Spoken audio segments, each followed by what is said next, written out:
You've decided to curl up with your favourite book, but what genre will you choose? An exciting science fiction tale, or perhaps a romantic tearjerker? In Spain, at the turn of the 17th century, your choice would have been a lot different, and you would have opted for the most popular genre of the time, la picaresca, or the picaresque. Spoiler alert, no happy tears here.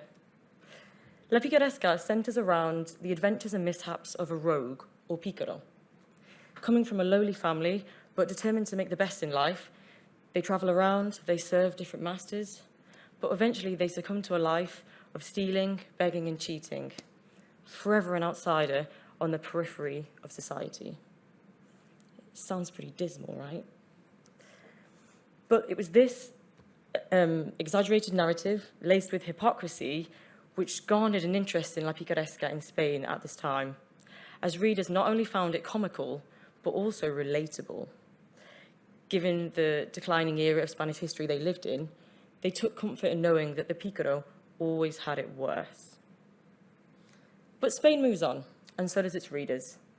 Better times call for more positive and more progressionist literature, and by the turn of the 20th century, la picaresca is all but forgotten about.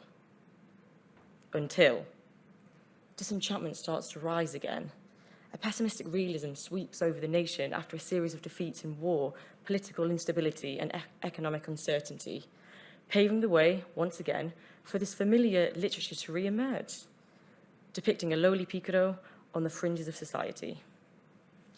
This is sounding pretty familiar. And that's where my research comes in, as my thesis argues that la picaresca has re-emerged by way of a modern permutation, la neo-picaresca. I want you to imagine it as a distorted mirror image of the original, similar in content and characterization, but stylistically and thematically altered to reflect the current climate that it has re-emerged in. A literary looking glass, if you will, using the past to examine the present. The dependence of la neo-picaresca on the social, economic, and political conditions in which it has re-emerged is at the crux of my thesis, and I aim to elucidate the links between the two and the undeniability between cause and outcome.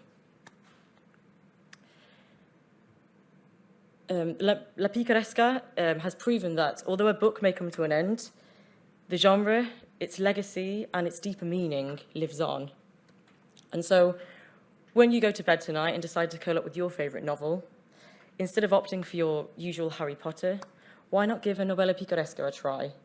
You may have more in common with the picaro than you realised. Thank you.